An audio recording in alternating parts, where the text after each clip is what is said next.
In the autumn of 1834, nestled among the misty mountains of eastern Tennessee, a discovery was made that would forever alter our understanding of human cruelty. 39 women and children, ages ranging from 8 to 45, were found imprisoned in the hidden chambers of what appeared to be an ordinary cotton mill.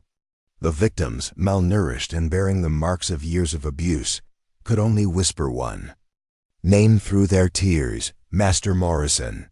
The county sheriff's report, sealed away in the Hamilton County archives for nearly a century, described scenes so horrifying that 4 deputies resigned within days of the investigation. What makes this case truly disturbing isn't just the atrocities that were uncovered, but the chilling realization that James Morrison had been operating his twisted enterprise for over 15 years in plain sight of a thriving community. Women called him master, but the truth behind that title would prove far more sinister than anyone could have imagined. Before we continue with the story of the Morrison family and their unspeakable crimes, I want to ask you something important. This channel isn't for everyone, only for the bravest souls who dare to face the darkest chapters of American history. If you've made it this far, you're not like most people. You understand that some truths are too important to ignore, no matter how disturbing they might be. So hit that subscribe button and join our community of true mystery seekers. And tell me in the comments, what state are you listening from? Are you brave enough to hear stories like this from your own backyard? The question that haunted investigators then and continues to perplex historians today is how such a massive operation could have remained hidden for so long in a bustling mill town. The Tennessee of 1834 was a land of contrasts. The Cherokee removal was underway to the south, while the northern parts of the state were becoming increasingly industrialized. In this environment, the small mill town of Oak Ridge, a collection of perhaps 70 families gathered around the rushing waters of the Holston River, represented the changing face of the American South. Most residents worked in Morrison's cotton mill or in the businesses that supported it. They shopped at Wilson's General Store, attended services at the white-clapboard church on the hill, and sent their children to the small schoolhouse near the town square. The Morrison Cotton Mill, a 3-story brick building with a towering smokestack, dominated the landscape from its position along the riverbank. To any visitor passing through Oak Ridge, the mill appeared to be a symbol of progress and prosperity, bringing jobs and economic growth to what had once been a quiet farming community. What made the Morrison operation unique wasn't visible from the main road. James Morrison, who had purchased the abandoned grist mill in 1819 and converted it to cotton processing, had spent considerable resources expanding the building's substructure. While most mills of the period featured simple basements to house machinery, the Morrison mill concealed an elaborate network of hidden chambers and passages that extended deep into the riverbank. Local builders recalled being hired for various construction projects throughout the 1820s, though none had seen the completed work. Morrison paid generously and in gold, asking only that the workers focus on their assigned sections rather than question the overall design. Elizabeth Morrison, James's wife, had arrived in Oak Ridge in 1820 as a bride of 25. Neighbors remembered her as a slender woman with auburn hair and unusual green eyes. She dressed fashionably but modestly, led the ladies' auxiliary at church, and maintained a reputation for charitable works. When approached about contributing to community causes, Elizabeth would explain that she and James were already supporting several destitute families from her connections back in North Carolina. The arrangement, she elaborated, was part of their Christian duty to help those less fortunate who had fallen on hard times. This explanation satisfied the community's curiosity about the occasional glimpses of unknown women seen at the Morrison property. The large house on the hill above the mill occasionally housed visitors, but they rarely ventured into town. Elizabeth would explain that these poor souls were recovering from various hardships and preferred privacy during their rehabilitation. The town, familiar with the concept of charity cases in an era of limited social support, accepted these explanations without question. Martha Wilson, who ran the general store with her husband, later recalled that Elizabeth Morrison was one of her most consistent customers. Every week, she would arrive with a detailed list and sufficient funds to purchase substantial quantities of basic provisions: flour, cornmeal, dried beans, salt pork, and other staples. The quantity seemed excessive for a childless couple, but when Martha mentioned this, Elizabeth would remind her about the charity cases staying at their home. She also purchased unusual amounts of basic medicines, explaining that many of the women arrived with various ailments that required treatment. The Morrison mill operated on a schedule that puzzled some in the community. While most businesses ran from dawn until dusk, activity at the Morrison property often continued well into the night.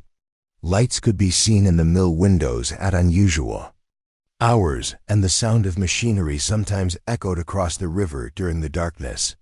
When questioned about these activities, James would explain that certain processing steps needed to be done when the water level was optimal, regardless of the hour. Dr. Thomas Blackwell, the town physician who served the Oak Ridge area, remembered being called to the Morrison property on several occasions during the 1820s and early 1830s. Each time he was told that one of their charity cases had fallen ill and needed medical attention. However, Dr. Blackwell was never permitted to examine the women directly. Instead, Elizabeth would describe the symptoms in detail and request specific medications. When the doctor insisted on seeing his patients, Elizabeth would explain that the women were too traumatized by their past experiences to be comfortable with male visitors, especially unknown men in positions of authority. The deception was so thorough that even Reverend Jonathan Edwards, the local minister, believed in the Morrison family's charitable work. During his monthly visits to the property, Reverend Edwards would praise James and Elizabeth for their Christian generosity in helping so many unfortunate women. He offered to have the church provide additional support, but Elizabeth would always explain that they preferred to handle matters privately, as public charity might embarrass the recipients and hinder their recovery. What none of the community members realized was that James Morrison had been perfecting his deception for over 15 years. The women and children weren't charity cases awaiting rehabilitation. They were prisoners, captured, purchased, or lured from their families across multiple states, held in conditions that defied human decency, and forced to work in a secret textile operation beneath the legitimate mill above. The underground chambers housed dozens of looms and spinning wheels where captives produced fine textiles that were then mixed with the mill's regular production and sold at premium prices. The discovery that would expose the Morrison family's horrific enterprise began with a series of seemingly unrelated incidents in the late summer of 1834. August had been unusually hot, with temperatures soaring above 90 degrees for weeks on end. The suffocating heat that blanketed Tennessee that summer would prove to be both a blessing and a curse for the captives trapped beneath the Morrison mill. On August 12, 1834, a traveling textile merchant named Robert Jenkins was visiting Oak Ridge to negotiate a bulk purchase from the Morrison mill. During his inspection of the main production floor, Jenkins noticed something unusual. Despite the oppressive heat, cool air seemed to be rising through certain sections of the wooden floor. When he inquired about this phenomenon, James Morrison quickly explained that they had designed a water cooling system that utilized the river flow beneath the mill. Jenkins, impressed by such innovation, asked to see this system, as it might be valuable to implement in other mills. Morrison's refusal was immediate and firm. He claimed that the system was proprietary and still being perfected. The unusually harsh tone from the normally affable businessman struck Jenkins as suspicious. Later that evening, while staying at the town's small inn, Jenkins mentioned the encounter to the innkeeper, Samuel Tucker. Tucker, a longtime resident of Oak Ridge, found the story puzzling. In all his years of conversations with Morrison about mill operations, he had never heard mention of any cooling system. The second incident occurred 3 weeks later on September 5th. Sarah Cunningham, a young woman traveling to Nashville to take a position as a governess, stopped in Oak Ridge when her coach needed repairs. While waiting for the work to be completed, she took a walk along the riverbank near the mill. As she passed behind the building, she heard what sounded like women's voices singing a work song, but the sound seemed to be coming from underground, rather than from the mill itself. When Sarah mentioned this to Elizabeth Morrison, whom she met at Wilson's General Store later that day, the older woman's reaction was strangely intense. Elizabeth insisted that Sarah must have heard the women working in the main mill, their voices perhaps distorted by the rushing river. When Sarah pointed out that the mill had been closed for lunch at the time, Elizabeth's face paled. She quickly changed the subject and invited Sarah to dinner at their home that evening. Sarah Cunningham was never seen again after entering the Morrison house. The final incident that would lead to the discovery occurred on September 18, 1834. A young mill worker named William Collins was fishing in the river behind the mill after his shift, when he noticed something unusual protruding from the water near the building's foundation. Wading closer, he discovered a small grate partially submerged in the riverbank. As he examined it, a thin hand suddenly reached through the bars, grasping desperately at his sleeve before being quickly withdrawn. Shocked, Collins ran to town to report what he had seen to Sheriff Daniel Harrison. The sheriff, a veteran lawman who had served Hamilton County for nearly 20 years, was initially skeptical. The Morrisons were respected business owners who employed half the town. Accusing them of imprisoning people would require substantial evidence. However, when William Collins insisted on filing a formal report and offered to show the sheriff exactly where he had seen the hand, Harrison agreed to investigate. On the morning of September 20, 1834, Sheriff Harrison and 2 deputies approached the Morrison mill under the pretense of conducting a routine safety inspection. James Morrison met them at the main entrance, his manner cordial but guarded.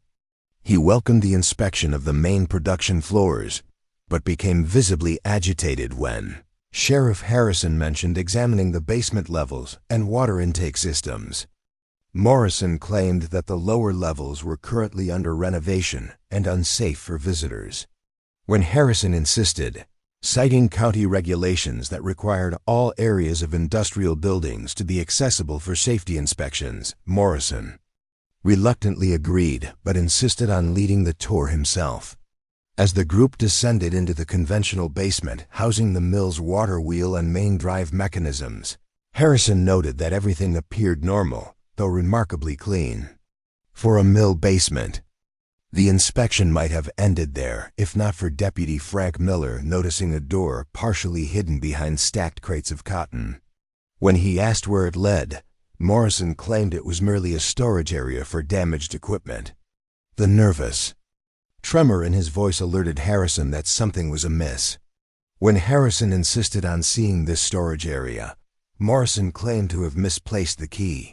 That was when they heard it. From somewhere beyond the door came the unmistakable sound of a child crying, followed by a woman's hushed voice, attempting to quiet the child. Sheriff Harrison ordered Morrison to open the door immediately. When Morrison refused, Deputy Miller forced it open with a crowbar they had brought for the inspection. What lay beyond that door would haunt Sheriff Harrison for the rest of his life. A narrow passage led to a large, dimly lit chamber carved into the riverbank. The stench that filled the space was overwhelming, a mixture of human waste, unwashed bodies, and the damp rot of underground spaces. But it was the sight that truly horrified the lawmen. Nearly 40 women and children, many chained to crude looms and spinning wheels, looked up from their work with expressions that showed more fear than hope. The underground workshop that James Morrison had spent 15 years constructing was a masterpiece of cruel efficiency. The main chamber, nearly 60 feet long and 30 feet wide, had been excavated from the soft limestone of the riverbank and reinforced with timber supports. Small air shafts, disguised as drainage pipes above ground, provided minimal ventilation. The rushing river nearby masked any sounds that might escape from this underground prison. The captives ranged in age from children as young as 8 to women in their 40s. They were malnourished, their bodies showing signs of prolonged neglect and abuse. Many bore the marks of repeated beatings, while others showed the effects of years spent working in the dim light of oil lamps, their eyes damaged and their skin pallid from lack of sunlight. They wore ragged clothing fashioned from mill scraps, and many worked barefoot at looms that produced textiles of remarkable quality despite the conditions. What struck the sheriff most forcefully was the organization of the operation. The underground workshop was arranged with chilling efficiency. Each captive had an assigned station with quotas marked on small chalkboards. Those who failed to meet their quotas were chained to their workstations until the deficit was made up. A crude but effective system of rewards and punishments kept the operation running with minimal supervision. In smaller chambers adjoining the main workshop, the lawmen found evidence of the Morrison system of control. One room contained implements of punishment, whips, restraints, and other devices that testified to the brutality of the operation. Another held what appeared to be a rudimentary infirmary where the captives were treated for injuries and illnesses, not out of compassion but to maintain their ability to work.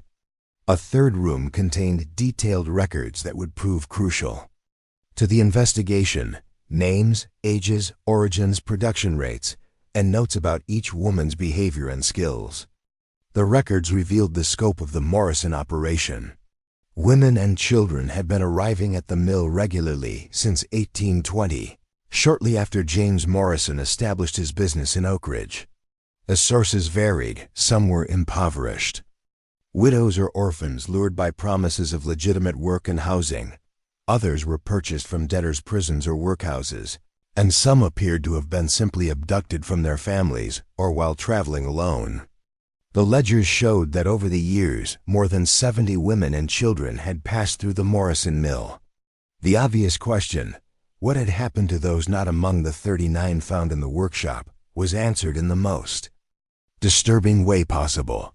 In a sealed chamber accessible only through a narrow tunnel, Sheriff Harrison and his deputies found the remains of at least 23 women and children who had died during their captivity.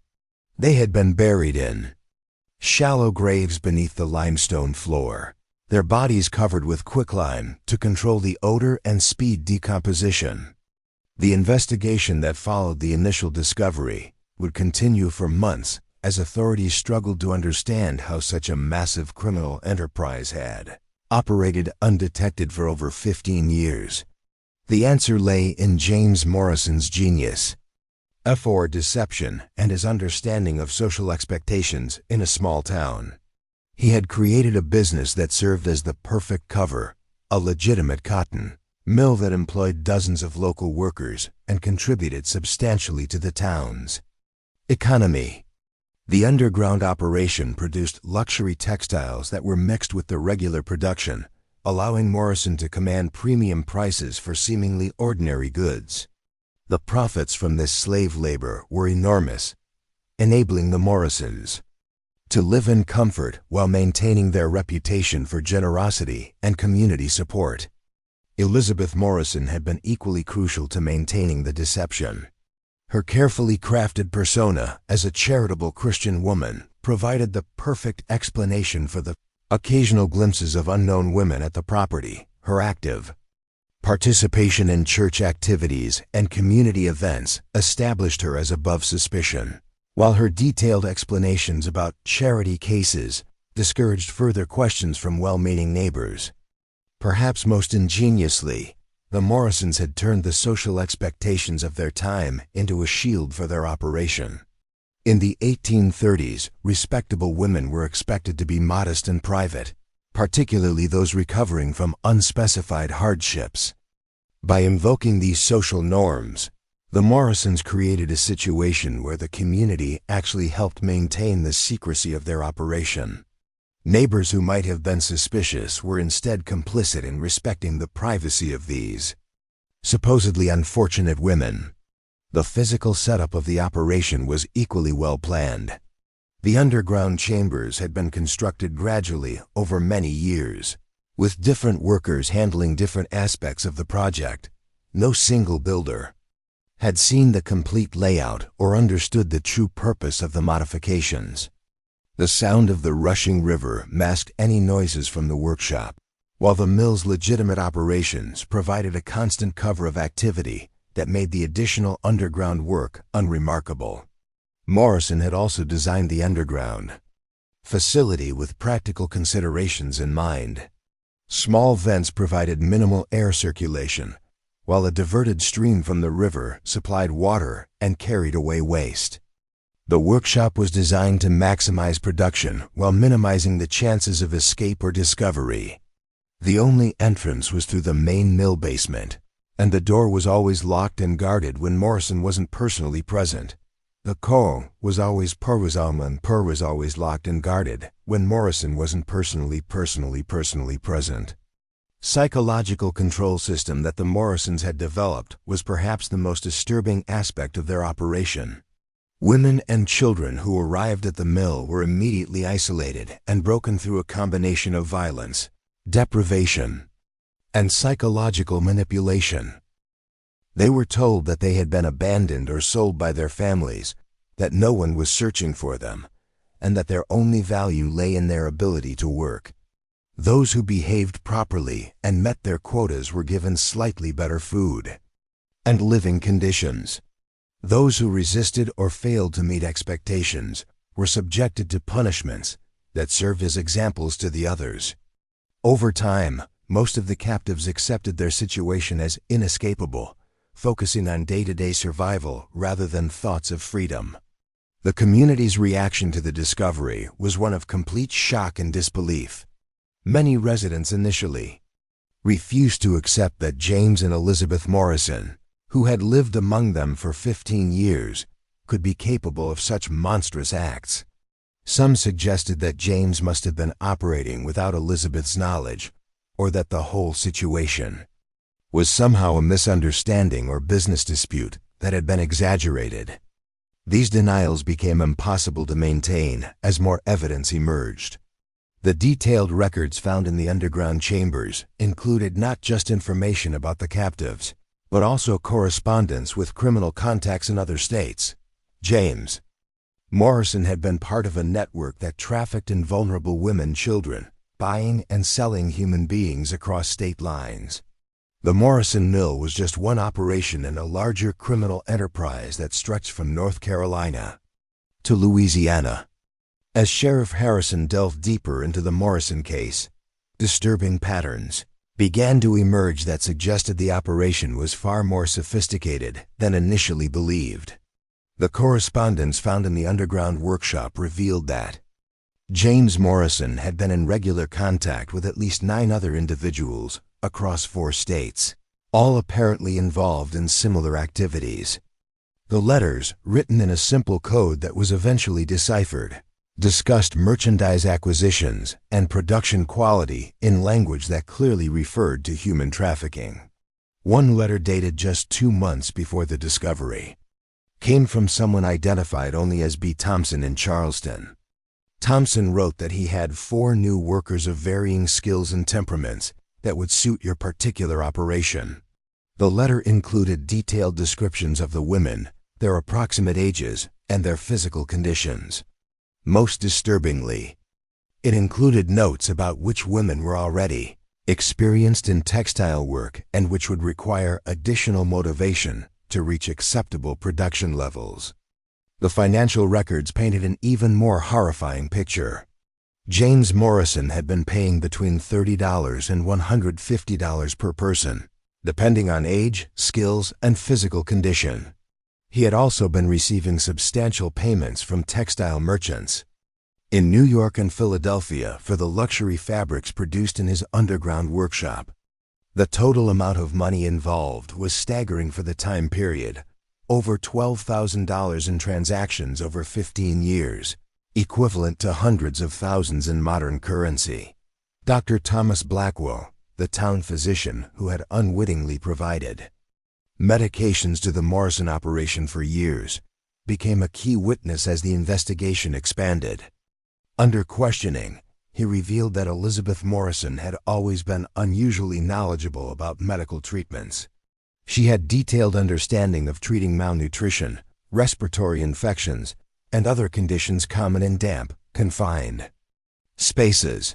She had also requested medications that could be used to sedate difficult captives or treat injuries resulting from physical punishment.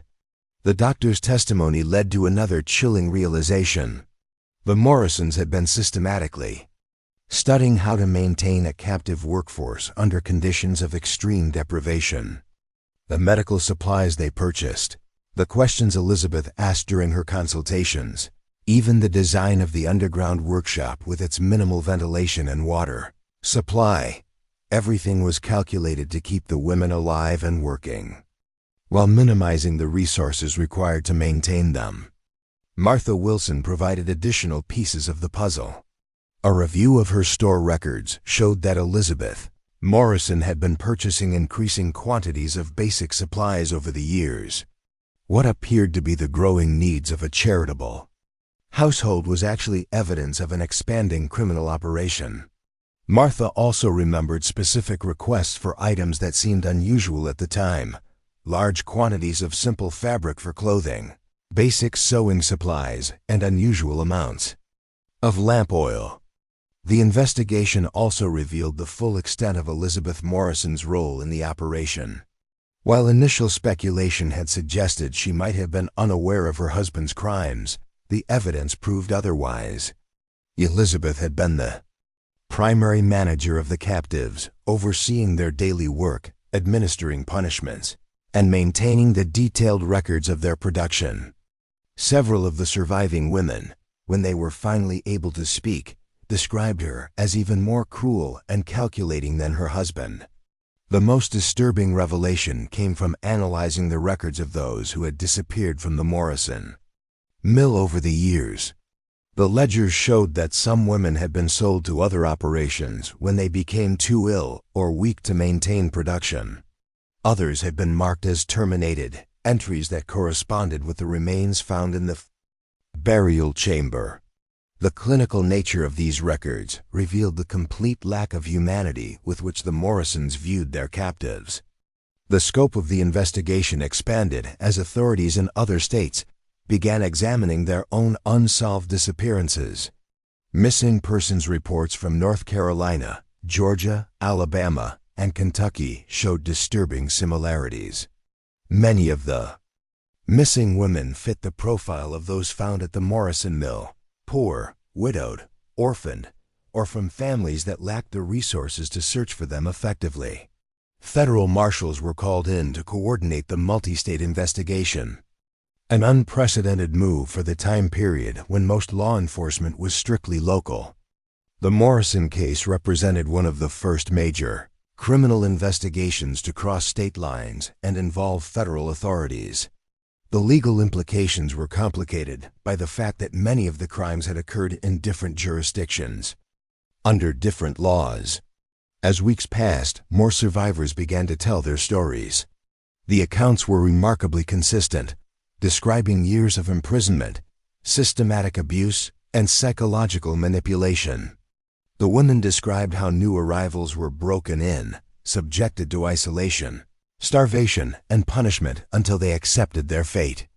They spoke of a complex hierarchy among the captives, with longer-term prisoners given minor privileges in exchange for helping to control newer arrivals. The survivors also revealed the extent of the Morrisons' psychological manipulation. They had convinced many of the women that they were worthless, that their families had forgotten them, and that they deserved their treatment. Some of the longer-term captives, who had been imprisoned for over a decade, initially resisted rescue efforts because they had been conditioned to believe that the outside world was even more dangerous than their captivity. The investigation uncovered evidence of the Morrisons' methods for acquiring victims. They had developed relationships with corrupt officials at debtors' prisons and workhouses who would provide women in exchange for payments. They had also cultivated contacts among criminal elements in major cities who could identify vulnerable targets, widows, young women traveling alone, or those who had fallen on hard times and were desperate for employment. Perhaps most chillingly, the records showed that the Morrison operation had been expanding in recent years. The underground workshop had been enlarged twice since 1830, and there were plans in the correspondence for establishing a second facility on property Morrison had recently purchased outside Nashville. The discovery at the Oak Ridge Mill had apparently interrupted a criminal enterprise that was on the verge of becoming much larger. The breakthrough that would lead to the complete exposure of the Morrison network came from an unexpected source. Among the survivors was a woman named Rebecca Turner, approximately 30 years old, who had maintained a secret record of her captivity. Unlike the other women who had been broken by their ordeal, Rebecca had preserved her sanity and her will to resist by creating a hidden diary written on scraps of fabric with ink made from crushed berries and rust from her chains. Rebecca had been lured to the Morrison Mill in 1826 by promises of legitimate employment as a weaver. She had been a skilled textile worker in North Carolina before economic hardship forced her to seek work elsewhere. Her diary hidden in a small cavity she had scraped in the limestone wall near her sleeping pallet documented 8 years of captivity in meticulous detail. More importantly, Rebecca had recorded conversations she had overheard between James and Elizabeth Morrison and their various visitors. She had memorized names, dates, and details about the network of buyers and sellers who supported the operation. Her incredible memory and determination to document her experience provided law enforcement with their first comprehensive picture of the scope of the criminal enterprise. The most significant revelation came when Rebecca described the meeting that had occurred just 1 month before the discovery. A well-dressed man had arrived at the mill in a private carriage and been escorted by James Morrison to the underground workshop. Rebecca had been selected along with 3 other women to demonstrate their textile skills for the visitor. The man had examined their work carefully, questioning Morrison about production rates and quality control methods. The visitor, identified in Rebecca's account as Judge William Thornton, had discussed establishing a similar operation on his plantation outside Atlanta. He had been impressed by the profitability of Morrison's enterprise and was interested in diversifying his own business interests beyond traditional agriculture. The meeting had concluded with an agreement for Morrison to provide guidance on setting up the operation and to supply the initial workforce. The Thornton connection opened up an entirely new dimension of the case. When authorities investigated, they discovered that William Thornton was indeed a county judge in Georgia who had been purchasing women from trafficking networks for years. His position in the legal system had allowed him to cover up disappearances and dismiss inquiries from families searching for missing women. The investigation of the Thornton connection revealed that several other prominent Southern businessmen and officials had been involved in similar operations. The women and children were being exploited not just for textile production, but for a variety of manufacturing operations that benefited from skilled labor that required no wages. The products were then sold at market rates, generating enormous profits for the operators. The economic model was disturbingly simple and effective: capital investment in the facility and minimal maintenance costs for the captives, with all production value flowing directly to the owners. As the scope of the criminal network became clear, the investigation faced increasing resistance from powerful interests. Several of the individuals implicated in the trafficking network had significant political connections and substantial financial resources to protect themselves. Threats began to be made against investigators, witnesses, and even the surviving victims. Sheriff Harrison received anonymous letters warning him to drop certain aspects of the investigation. Deputy Miller was attacked by unknown assailants. While traveling to interview a witness in a neighboring county, Dr. Blackwell found his medical practice suddenly boycotted by several prominent patients. The pressure was clearly designed to intimidate law enforcement and prevent the full extent of the network from being exposed. The situation became even more dangerous when one of the key witnesses, a former mill employee named Joseph Parker, who had unknowingly helped construct parts of the underground facility, disappeared the night before he was scheduled to testify about the construction details. A search was conducted, but Parker was never found. The message was clear: those who cooperated with the investigation would face severe consequences. Despite the intimidation, the investigation continued. Federal marshals provided additional security for key witnesses and investigators. The surviving women were moved to secure locations under armed guard. The evidence from the Morrison mill was carefully preserved and documented to ensure it could withstand legal challenges. The case had become a test of whether the American legal system could function when confronted with crimes involving wealthy and powerful perpetrators. The pressure reached its peak when James Morrison was found dead in his jail cell just 3 weeks after his arrest. The official cause of death was listed as suicide, but the circumstances were highly suspicious. Morrison had been scheduled to appear before a grand jury the following day, where prosecutors planned to offer him a reduced sentence in exchange for testimony against his higher-placed accomplices.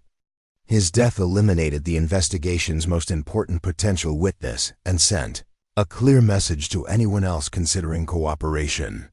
Elizabeth Morrison, perhaps sensing that her husband had been silenced by their associates, immediately offered to provide information about the entire network in exchange for leniency. Her offer created a dilemma for prosecutors. She was clearly deeply involved in the crimes, yet her testimony might be the only way to bring down the larger criminal organization.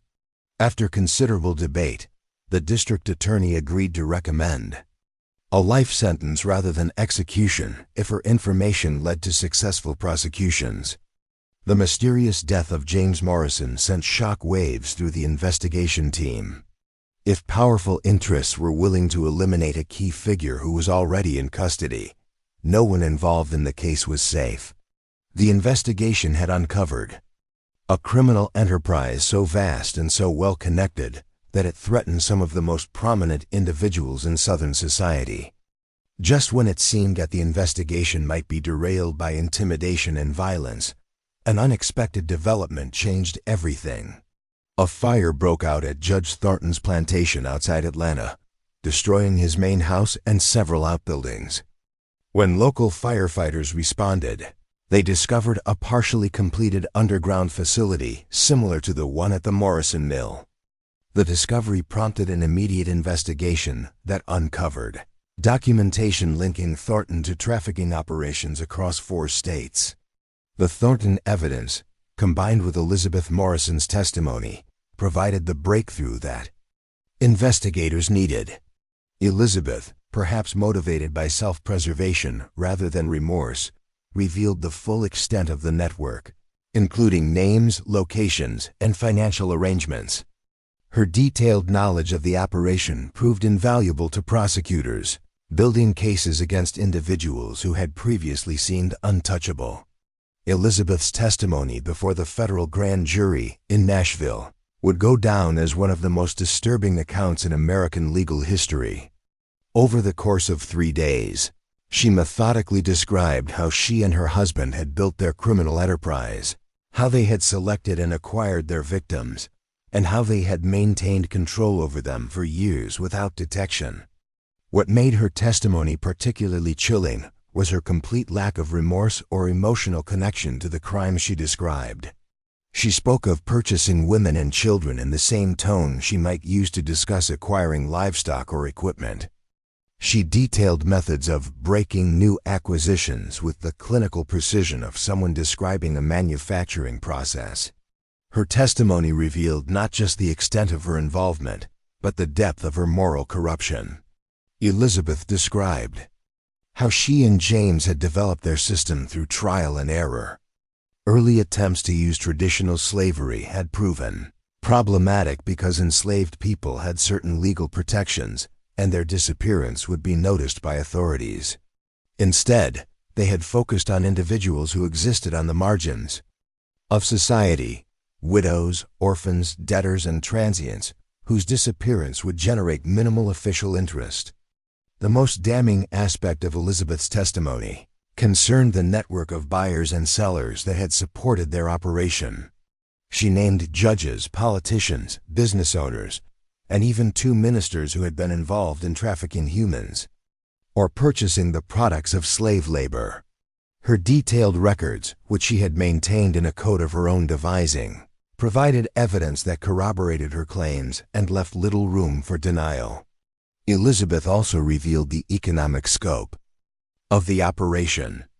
The underground textile workshop had generated profits, averaging over $800 per year, an enormous sum for the time period, when skilled workers might earn $100 to $200 annually.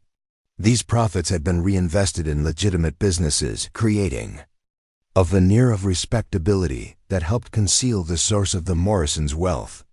By the time of their arrest, they had amassed assets worth over $20,000, including properties in 3 states. The investigation team used Elizabeth's information to coordinate raids on multiple locations across the South. Federal marshals, working with local law enforcement, simultaneously struck at plantations, mills, and other facilities where captives were being held. The raids were conducted in secrecy to prevent the destruction of evidence and the elimination of witnesses. The results of the coordinated raids were staggering. Over 60 additional women and children were rescued from various locations. Physical evidence was seized that documented the full extent of the trafficking network, including financial records, correspondence, and detailed instructions for operating underground workshops. Several prominent individuals were arrested, including Judge Thornton, 2 wealthy plantation owners from Alabama, and a state representative from Kentucky who had been one of the network's key facilitators. The evidence seized during the raids painted a picture of systematic evil that shocked the nation. The trafficking network had been operating for nearly 20 years, had involved dozens of major participants, and had victimized hundreds of women and children. The level of organization and sophistication was unprecedented for any criminal enterprise of the time period. The business model documented in the seized records was disturbingly efficient.